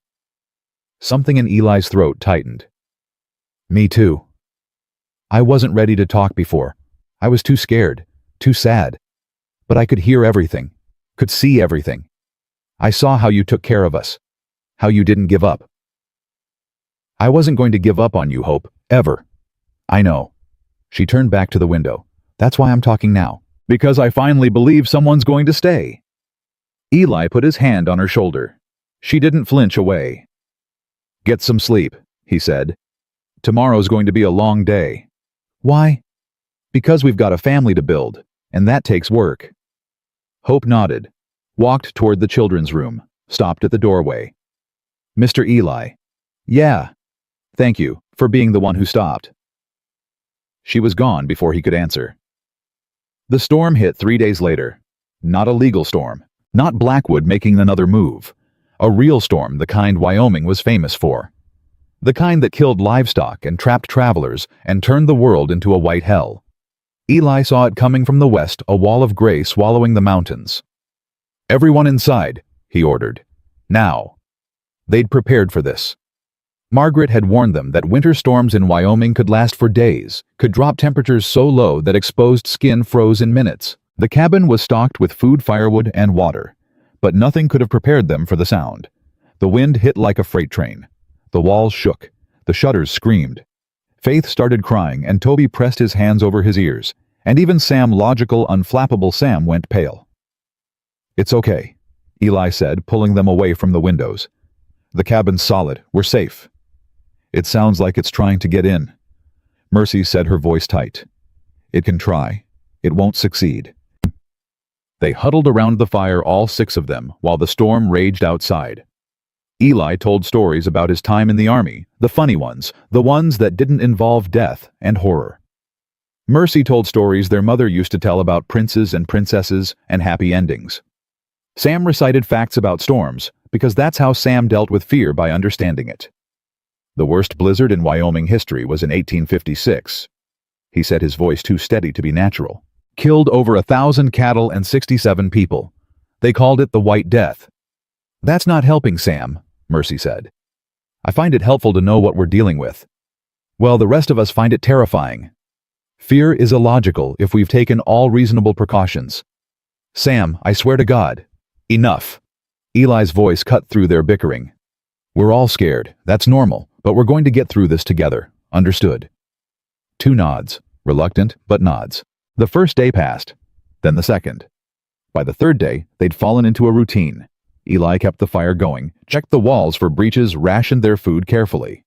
Mercy managed the cooking and the smaller children. Sam tracked the storm's progress by listening to the wind. And Hope. Hope started talking more. Not a lot. Not constantly. But here and there, she'd offer a comment, an observation, a memory. "Mama used to sing during storms," she said on the second night. "Said it kept the bad spirits away." "Do you remember the song?" Eli asked. Hope nodded slowly. Then in a voice rusty from disuse, she began to sing. It was an old hymn, something about light in darkness and hope in despair. Her voice was thin, trembling, not quite on key. But it was real. It was hers. The other children went still. Mercy's eyes filled with tears. Sam swallowed hard. Faith crawled into Hope's lap and wrapped her arms around her sister. When the song ended, no one spoke. Then Toby said, "Hope's talking again." "Yeah," Mercy whispered. "She is." Hope looked at them, all her siblings, her family, and for the first time since their parents died, she smiled. On the fourth day, the storm finally broke. Eli pushed open the cabin door and stepped into a world transformed. Snow piled higher than his waist. The sun blazed in a painfully blue sky. Everything was white and silent and still. Beautiful. Deadly. Both at once. "Stay inside," he told the children. "I need to check the road, make sure we can get to town if we need to." "I'll come with you." Sam was already pulling on his coat. "Your leg is fine. I've been walking on it for 9 years. I know what I can handle." Eli hesitated, then nodded. "All right, but if I say we turn back, we turn back. No arguments." No arguments. They set out together, wading through snow that came up to Sam's chest in places. The boy struggled, but didn't complain, using his arms to pull himself forward, jaw set with determination. "You're strong," Eli said. "Stronger than you give yourself credit for." "I'm slow. My leg makes me slow." "Slow isn't weak. Slow just means it takes longer to get where you're going." Sam was quiet for a moment. "My father used to say that, before he got sick. Said it didn't matter how fast you walked, just that you kept walking." Smart man. He was. Smart and kind and patient. Sam's voice tightened. "I try to remember him that way, not the way he was at the end when the fever had him. When he didn't recognize us anymore. That's not who he was. The fever was just something that happened to him." "I know, but sometimes it's hard to separate the two." They walked in silence for a while. The snow crunched under their boots, the only sound in a world that seemed empty of everything but white. Then Sam said, "Mr. Eli." "Yeah." Do you think my father would have liked you? Eli considered the question. I don't know. Maybe. I hope so. I think he would have. He liked people who kept their promises. People who showed up. I'm trying to be that person. I know. That's why I think he would have liked you. Sam paused. And I think maybe he'd be okay with you being our father now, if that's what you want. The words hit Eli like a physical blow. He stopped walking, turned to look at this boy, this 9-year-old with his bad leg and his sharp mind and his careful heart. Is that what you want? Eli asked. For me to be your father? Sam's jaw worked. His eyes were bright with tears he was too proud to shed. I want to stop being afraid, he said finally. I want to stop waiting for you to leave. I want to believe that when you say you're staying, you mean it. Forever. I mean it. Prove it. How? Sam looked at him for a long moment. Then he said, Call me son. Eli's throat closed. He thought about his own son. The one he'd never had. The one Clara had been carrying when the fire took her. The dream of a family that had died with them. And he thought about this boy. This brave, broken, brilliant boy who'd been through more than any child should have to endure. Sam. Eli said, his voice rough. Son. Sam's face crumpled. For the first time since Eli had met him, the boy cried. Really cried. Not the silent tears of someone trying to be strong, but the deep heaving sobs of a child who'd finally found something to hold on to. Eli pulled him close and held him while he wept. I've got you, he said. I've got all of you, and I'm not letting go.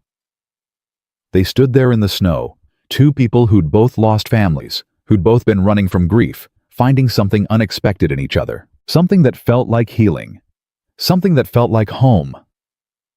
When they got back to the cabin, Mercy was standing on the porch, her face white with panic. Eli, something's wrong. She won't wake up. Eli's blood went cold. He pushed past Mercy through the door to where Faith lay on the bed, pale and still, and barely breathing. Not again. Please God, not again.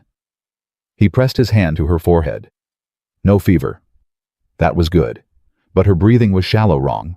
What happened? I don't know. Mercy was crying. She was fine this morning, playing with Toby. Then she said she was tired and lay down, and now she won't wake up. Has she eaten? Some bread. Some water. Eli lifted Faith's eyelids, checked her pulse, tried to think through the panic that was threatening to swallow him whole.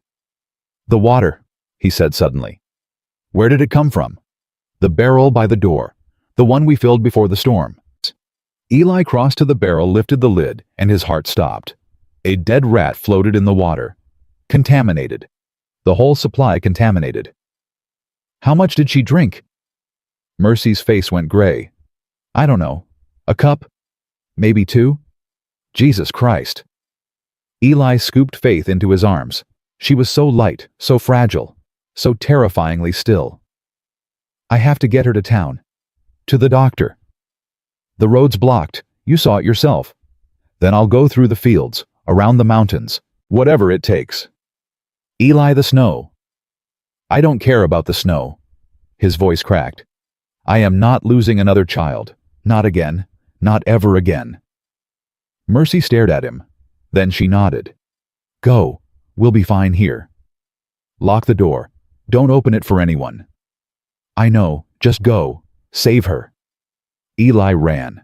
The horse struggled through the drifts, but Eli pushed her harder than he'd ever pushed a horse before. Faith was bundled against his chest, barely breathing, her small body growing colder with every passing minute. Not again. Not again. Not again. The words became a prayer, a mantra, the only thing keeping him from falling apart. Town appeared through the trees, buildings half buried in snow smoke rising from chimneys, people emerging from homes to dig out. Eli rode straight to Dr. Morrison's office, didn't bother to tie the horse, just burst through the door with Faith in his arms. Help her!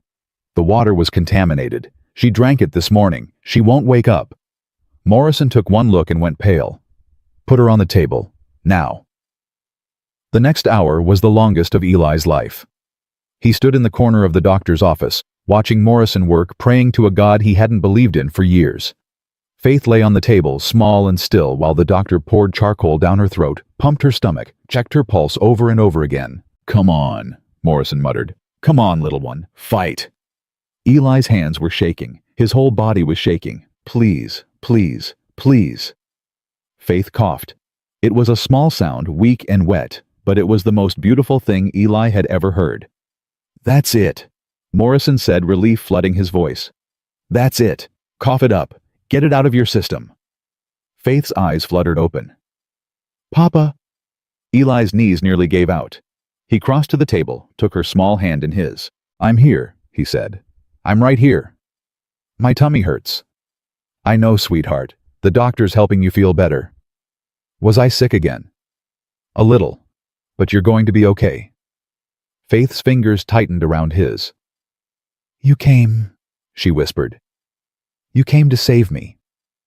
Always. I will always come. Promise. Promise." She smiled that gap-toothed, innocent smile that reminded him so much of Rosie, and closed her eyes. But this time, she was sleeping. Just sleeping. Eli put his head down on the edge of the table and wept. He brought Faith back to the cabin as the sun was setting. The other children were waiting on the porch despite the cold, despite everything he'd told them about staying inside. Mercy ran to meet him before he'd even dismounted. "Is she okay? Is she going to be okay?" "She's going to be fine. Doctor says she needs rest and clean water, but she's through the worst." Mercy sagged with relief. Behind her, Sam was actually smiling. Toby was bouncing on his heels. And Hope. Hope walked forward, reached up and touched Faith's cheek. "I prayed," she said quietly. "The whole time you were gone. I prayed like Mama taught me." "I think it worked," Eli said. "I think so too." He carried Faith inside, laid her in her bed, and covered her with every blanket they had. The other children gathered around, refusing to leave her side. This is what family looks like, Eli thought. People who stay, people who pray, people who refuse to give up on each other. He'd spent 4 years running from the idea of family, 4 years convinced that caring about people only led to pain. But standing in that cabin, surrounded by 5 children, who'd somehow become his own, he finally understood the truth. Caring about people did lead to pain. That was the price of love. But it also led to this, to moments of terror followed by moments of grace. To fear that transformed into relief. To broken hearts that learned to beat again. It was worth it. All of it. Every single moment. That night, after the children were asleep, Eli sat by the fire and made himself a promise. No more running. No more hiding. No more pretending he didn't care. These children were his. This was his family. And nothing, not storms, not sickness, not Reverend Blackwood or anyone else was going to take them away. Tomorrow, the real fight would begin. But tonight, everyone was safe. And that was enough. Spring came to Wyoming, the way forgiveness comes to broken hearts, slowly, painfully, and then all at once. Eli woke on the first warm morning to find Faith standing at the window, her small hand pressed against the glass. "The snow's melting," she said. "Does that mean winter's over?" "Almost." He crossed to stand beside her.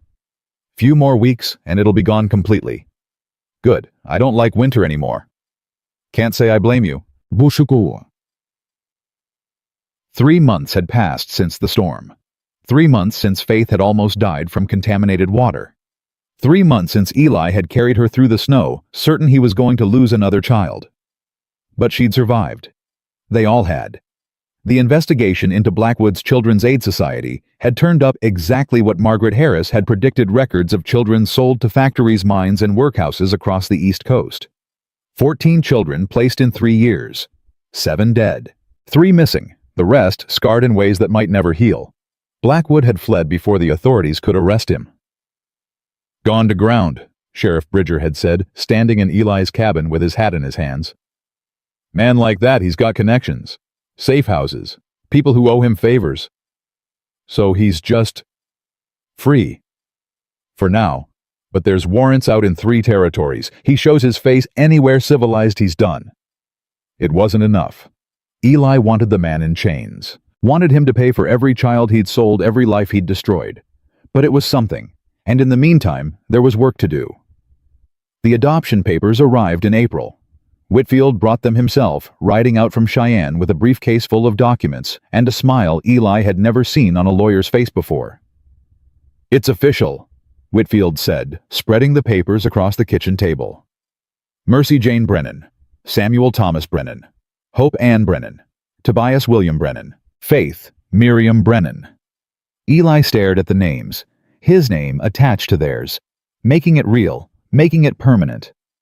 They wanted to keep Hollister too, Whitfield continued. As a middle name, said it was important to remember where they came from. They talked to you about that.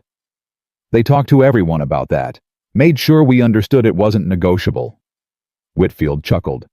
You've got strong-willed children, Mr. Brennan. Don't I know it?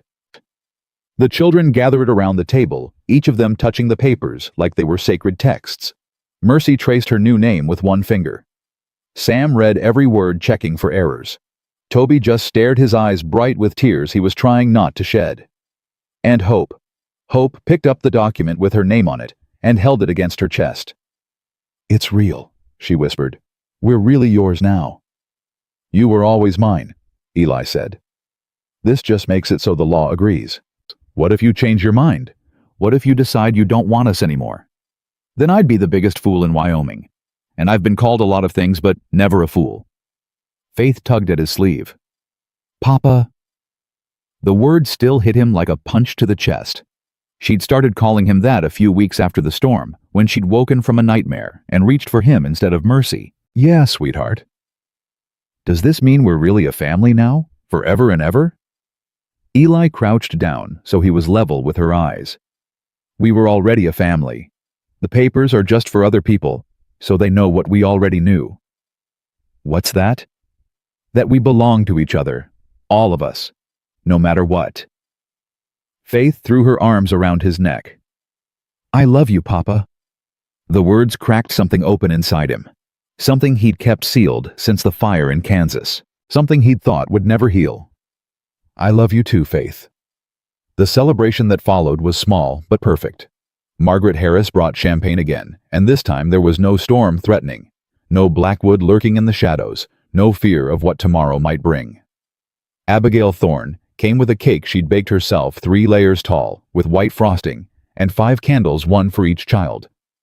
Make a wish, she said, holding the cake out to them. The children gathered around, looked at each other. Some silent communication passed between them. Then Mercy said, We don't need to wish for anything. We already have everything we want. They blew out the candles together. Sheriff Bridger stopped by again, still awkward, still uncomfortable, but there nonetheless. He brought a gift, a wooden box hand-carved with the children's initials burned into the lid. Made it myself, he said gruffly. Figured they could keep important things in it. Sam took the box, examined it with those analytical eyes. This is excellent craftsmanship, Sheriff. I'm no artist. I didn't say you were. I said it was excellent craftsmanship. That's different. Bridger almost smiled. Almost. You're a strange kid, Sam Brennan. I prefer unusual.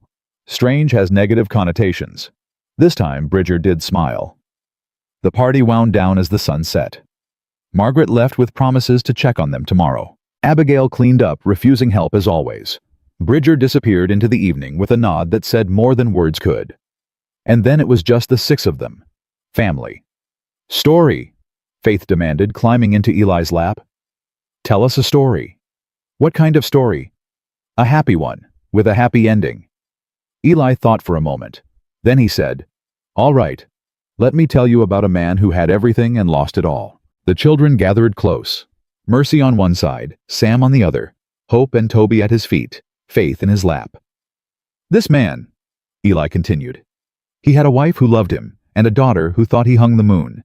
He had a little farm in Kansas and dreams of building something that would last. What happened? Faith asked. There was a fire.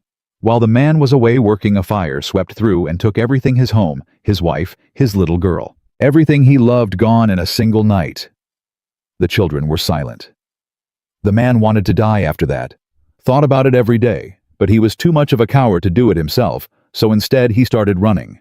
Figured if he kept moving, he'd eventually find a place where the memories couldn't reach him. Did he find it? Sam asked quietly. No. Turns out you can't outrun grief.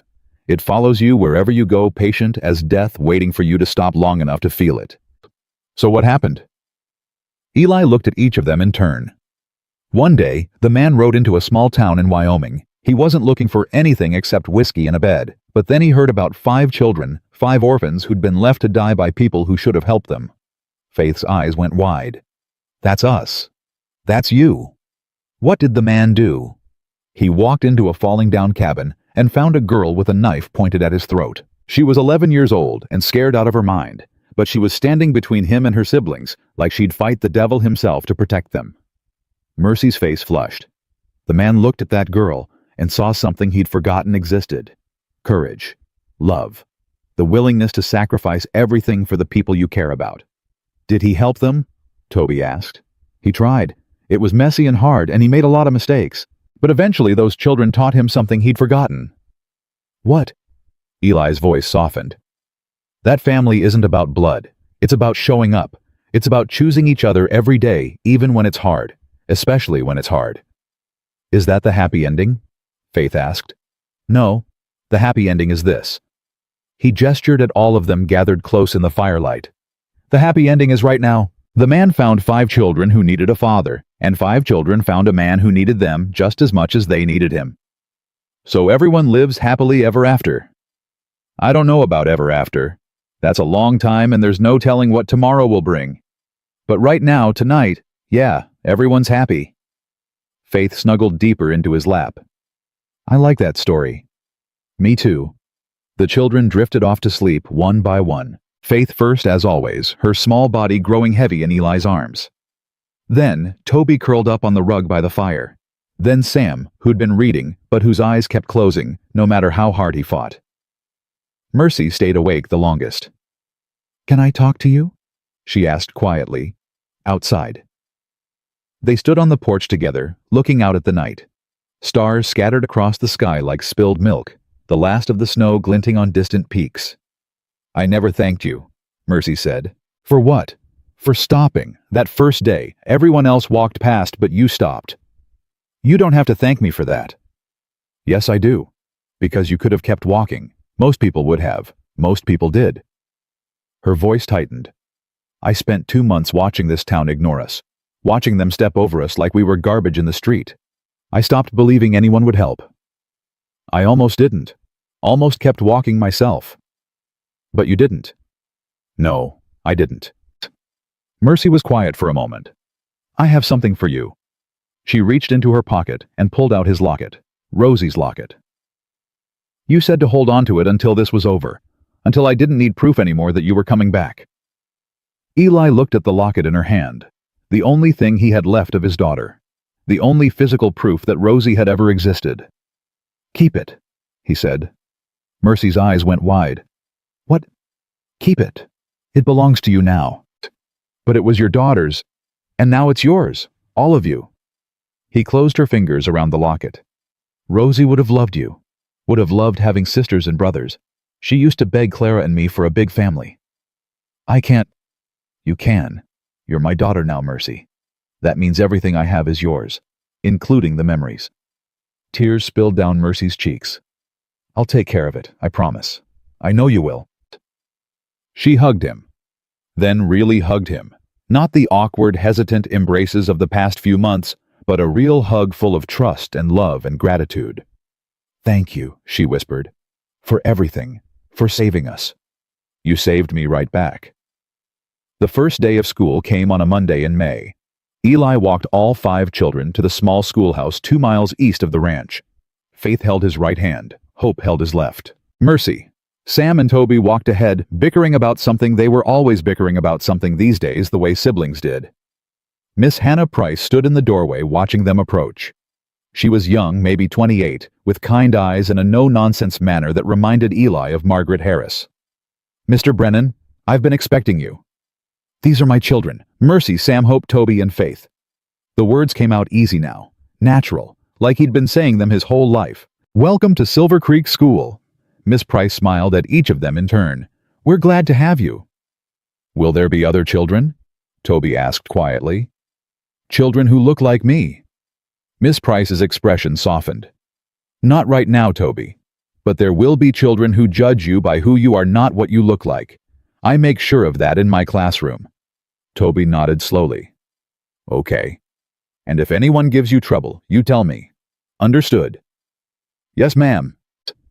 Eli crouched down to say goodbye, and suddenly all 5 of them were pressing close, reluctant to let go. I'll be right here when school ends, he said. I'm not going anywhere. Promise? Faith asked. Promise. He watched them file into the schoolhouse. Mercy with her chin high.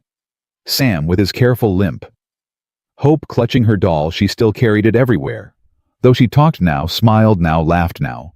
Toby walking straight and tall despite his fear. Faith bouncing on her heels with excitement. His children. His family. The door closed behind them. Eli stood there for a long moment, looking at the schoolhouse, thinking about everything that had led to this moment. The fire in Kansas.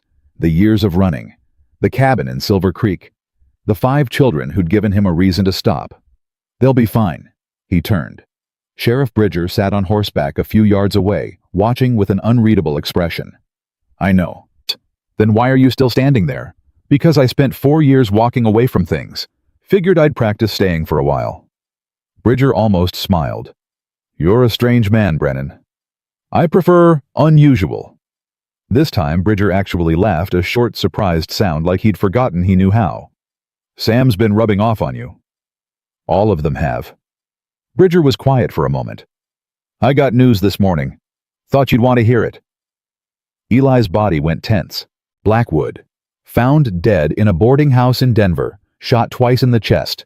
Nobody saw anything. Nobody heard anything. Who did it? Don't know. Don't particularly care to find out. Bridger's eyes were hard. Man like that, he made a lot of enemies. Could have been anyone. Eli thought about all the children Blackwood had sold. All the families he'd destroyed. All the lives he'd cut short or scarred beyond repair. He deserved worse. Maybe. But dead is dead. He's not coming for your children. That's what matters. Your children. Even the sheriff was saying it now. Thank you for telling me. Bridger nodded, turned his horse toward town. Bridger, Eli called. The sheriff looked back. You ever want to stop being a man with regrets, you know where to find us. There's always work at the ranch. Always room at the table. Bridger's face did something complicated. I'll think about it. He rode away. Eli walked back to the ranch alone. But he didn't feel alone anymore. He could feel them with him. Mercy's fierce protectiveness, Sam's quiet strength, Hope's hard-won voice, Toby's stubborn joy, Faith's boundless love. They were part of him now, woven into the fabric of who he was. And he was part of them. Summer arrived with long days and warm nights. The children thrived. Mercy made friends at school, real friends, girls her own age who didn't care about her past, only her present. Sam discovered a talent for mathematics that made Miss Price talk about colleges back east. Hope started singing again, her voice growing stronger every day. Toby stood up to a bully who called him names and earned the respect of every child in the schoolyard. Faith learned to read and wouldn't stop showing off to anyone who'd listen. And Eli learned what it meant to be a father again.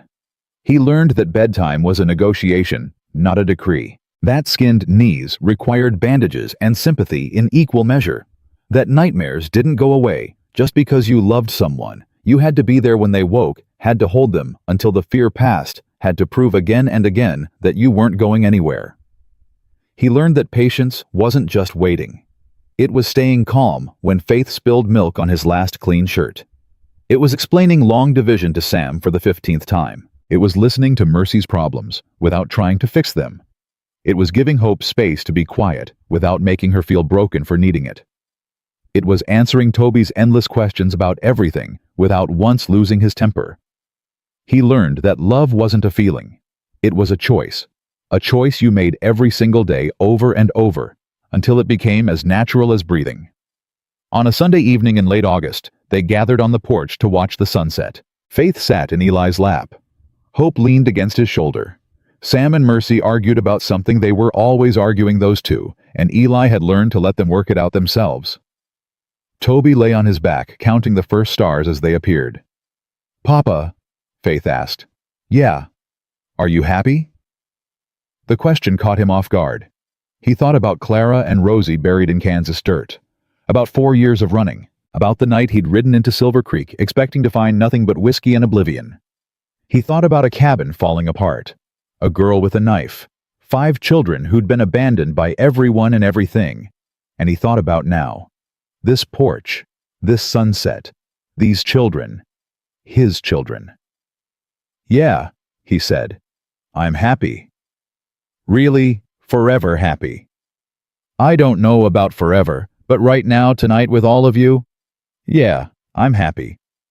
Faith snuggled closer. "Me too." Mercy stopped arguing with Sam long enough to look over. "What are you two talking about? Papa says he's happy. Is that so?" Mercy's voice was teasing, but her eyes were soft. "Took him long enough to figure that out. I'm a slow learner. The slowest." But she smiled when she said it. The sun dipped below the mountains.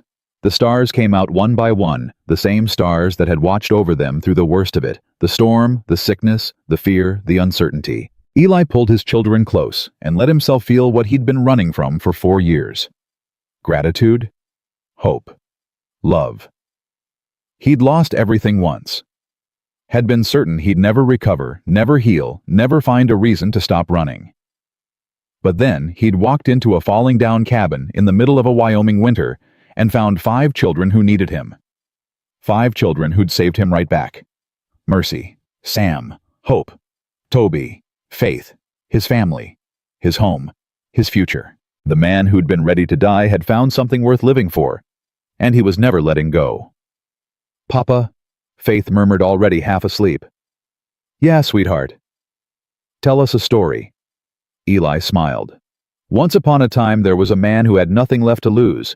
He rode into a small town in Wyoming looking for an ending. Instead, he found a beginning." "What kind of beginning?" "The best kind, a family. And did they live happily ever after?" Eli looked at his children, all 5 of them gathered close, safe, loved. "Yeah," he said. "They did." The stars burned bright overhead. The children slept.